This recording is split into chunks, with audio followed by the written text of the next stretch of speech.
You're listening to Steve Wark in the Morning Podcast. Visit us on our website at 670theq.com or join us on the Facebooks.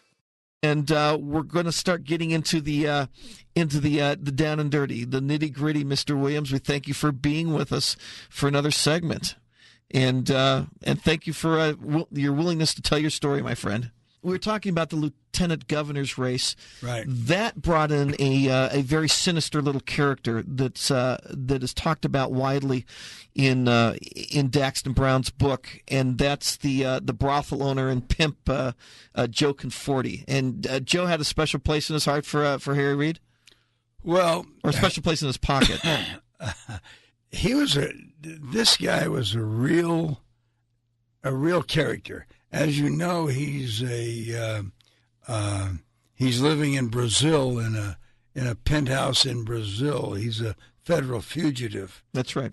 At the moment, and has been for a long time. And it would make one wonder how you can fly off to Brazil, live in a penthouse, and stay there for 10 or 15 years and live the good life. But that's what he seems to be doing. But his interest with Harry Reid back in that lieutenant governor's race was why was he so interested in Harry? What did Harry have to do with the brothels one way or the other? Well, first of all, Harry Reid and Michael Callahan, the governor, were very close friends, and their campaigns were interwoven, intertwined, and it was, and if they were going to be successful, it was to your benefit to be friends with both of them. Now, Joe Conforte, I had never met him, and as I said earlier in the campaign, I didn't handle money for political candidates, but Joe was truly a character. A Damon Runyon pimp, and I was in Reno on the lieutenant governor's campaign, and got a call from Harry Reid, and Harry Reid says, "Have you ever met Joe Conforte?" And I said, "No, I haven't." And he said, "Well, what's your schedule like this evening?" I said, "I'm fine."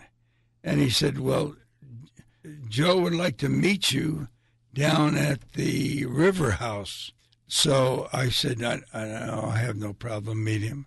Joe had gotten into legal brothels through the good graces of certain Nevada state senators, not Harry, because he was in it before Harry. You're talking about legislators that represented those rural areas outside of Las Vegas? Yes. Yeah.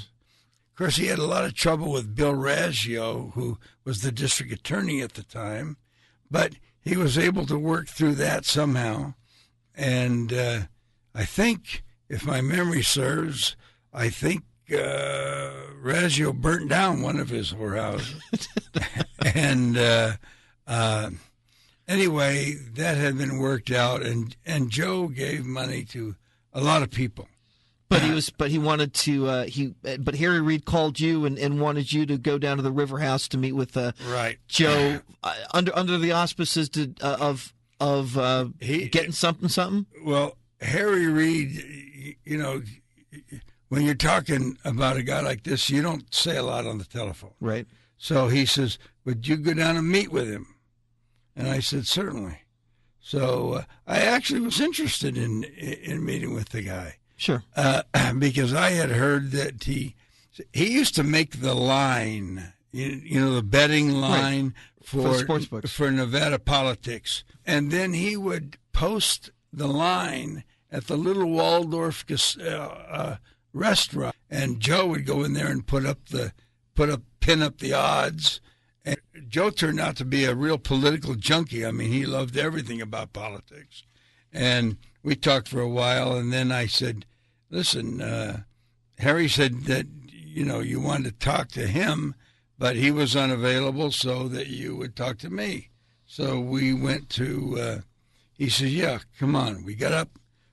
Now, Joe got to the River House before I did, And the reason I knew that before I ever met him was there was this elaborate pimp car sitting in the number one parking space for the River House. Rockstar parking for Joe Conforte. Rockstar parking for Joe Conforte. So I knew he was in there. So when I asked him, I said, "What is this you wanted to talk about?" He says, "Well, listen, come on outside with me." So fine, we go outside, and we go to Joe's car, and he said, "First of all, give this to Harry," and he handed me a rather large envelope. He handed me a rather large envelope, which I put in my suit. Did you know what was in it? No, not at that time. A rather large envelope, which I put in my suit coat.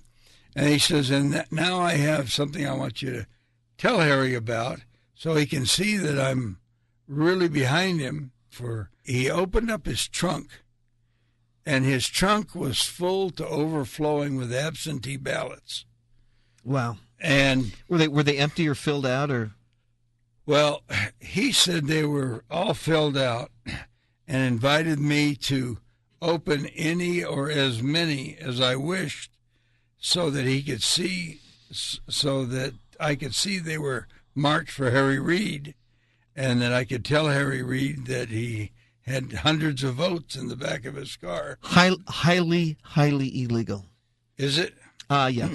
Okay, well, he was chauffeuring these votes around. And I've heard that story over the years, and I thought it was just yak, but absolutely true.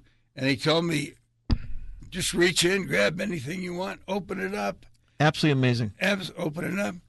And I said, no, thank you. I said,